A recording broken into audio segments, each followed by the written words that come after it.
वाशिम जिल्ह्यात मुख्यमंत्री सौर कृषी वाहिनी योजनेअंतर्गत सौर प्रकल्पांची कामे सुरू। जिल्ह्यामध्ये 2 सौर प्रकल्पांचं लोकार्पण। 37 पैकी 20 उपकेंद्र कार्यान्वित होणार। अहिल्यानगरमध्ये नायलॉन मांजा विक्रेत्यांवर कारवाई। तर एका दुकानातून तब्बल 1,20,000 रुपये किमतीचे 240 नायलॉन मांजाचे रेळे जप्त।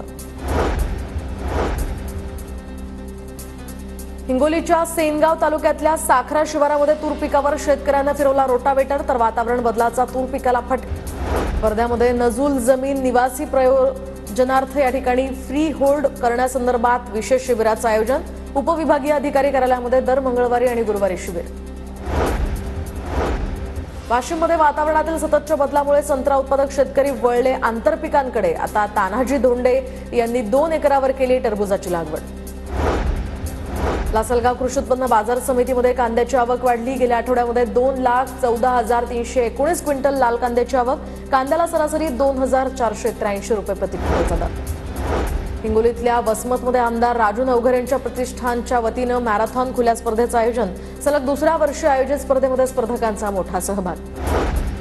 गेल्या 8 वर्षांपासून श्री सुंदर नारायण मंदिराच्या जीर्णोद्धाराचं काम अद्याप रखडलेलंच।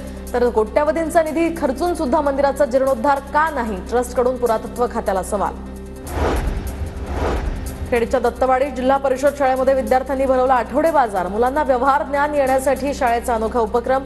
भाजीपाला खरेदी करण्यासाठी पालकांचीही गर्दी।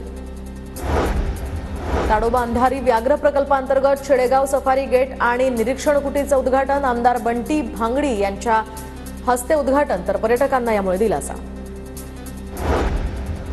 मालेगाव शहरामध्ये धुळीचं साम्राज्य। रस्ते आणि इतर बांधकामांमुळे धुळीचं साम्राज्य सध्या वाढलं। तर संथ गतीनं सुरू असलेल्या कामांमुळे नागरिकांचं आरोग्यही धोक्यात।